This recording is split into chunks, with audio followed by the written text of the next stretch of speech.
Brooks, Yeah. thanks for coming over here and talking. So Brooks is my next door neighbor here at the API Pipeline Yeah. Conference, and I was just asking him what is NENA, and I picked up this handy brochure. And for all of my control room brethren, you need to hear what NENA is. So please, Brooks. Well, I tell us. appreciate it. Thank you so much.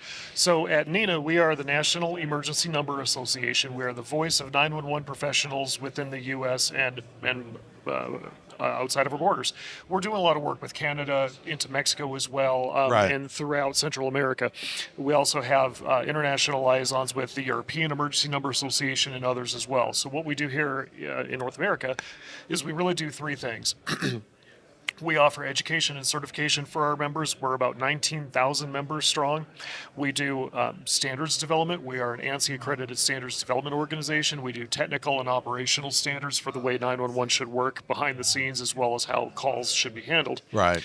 And we also do federal legislative advocacy on the Hill. Some of the other things we do, though, near and dear to my heart, because it's a program that I run, we have something called the NENA Enhanced PSAP Registry and Census. And that is a 911 call center or PSAP, public safety answering point database that contains over 6,000 centers throughout the U.S., breaking into Canada too, that shows the jurisdictional boundary of those centers, as well as the emergency contact numbers that you can use to reach them. So not just the 911, but the direct dial number. The direct dial numbers. That is a big deal. So the reason I asked Brooks to come over here is we were starting this conversation. I'm like, I should have this conversation recorded because I know that given some of the new rules, particularly around the rupture rule and the need to notify first responders, that's a big deal. And there's a lot of conversation going in the industry about how to do that, when to do that, so forth. And just knowing who has 911 jurisdiction is non-trivial, particularly for the long-haul pipeliners. It's a big daggum deal. So how does somebody access that resource? So you can access it by partnering with NENA to gain access and utilize it within your workflow. So the way that it works is it works on an annual subscription basis. You can subscribe either to what we call the online portal. It's a web application. Imagine it's like Google Maps. Right. You sign into it. You search for your location. You can search by address, cross street, city, state, zip, lat, long if you have it. As soon as it finds a location, it will display the contact information for that 911 PSAP or PSAPs that serve that area.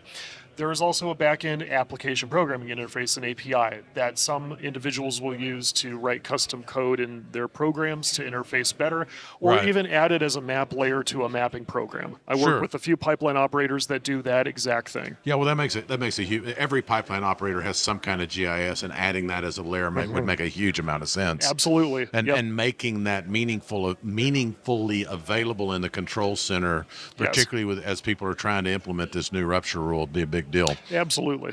So one of the things you mentioned is that not only do you have the 911 numbers, but you also have the direct dial numbers. Are there rules or guidelines around how to use 911 versus how to use direct dial into an emergency center? It's a really, really great question. And when you're talking about a PSAP that's located far away, you use the direct dial number exclusively. Because there's no way, of course, dialing 911 there. But if you dial 911 from your locality, right, if you are in that jurisdiction, of course, the 911 PSAP's going to treat that call the same, if it's a rupture notification. Right? What will happen potentially is that if you call those direct dial numbers, they'll get answered by a 911 telecommunicator, but because it's not coming in on the 911 line, they may not intuitively understand that it is otherwise a 911 call. So there's some operational stuff that goes into making sure. Yeah, that's kind of what I was driving at. You tell them the right thing when they answer the phone. Well, and one of the things that's kind of a recommended practice is, for the people that are more a regional operator, the recommended practice would be you should know those first responders, you should talk to them, and you should understand, what do you want me to say when you pick up the phone? Yes. Right?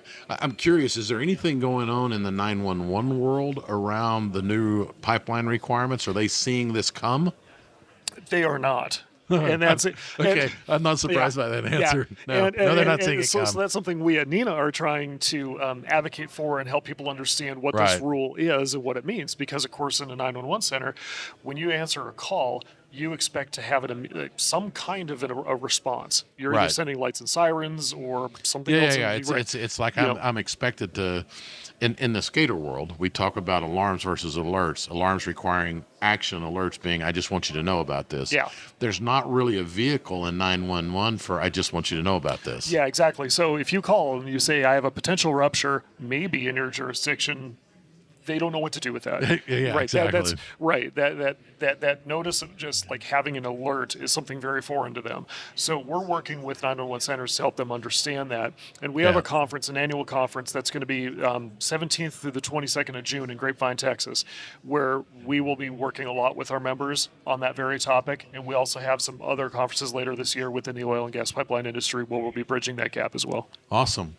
Well, look, thanks for coming by, and consider this a formal invitation to come on the Full Pipeliners podcast and talk about this in detail. Well, thank you. I know we have listeners that would be interested. Excellent. Well, I appreciate this time. Thank you so much. Nice to meet you, Brooks. Yeah, you too. Take care.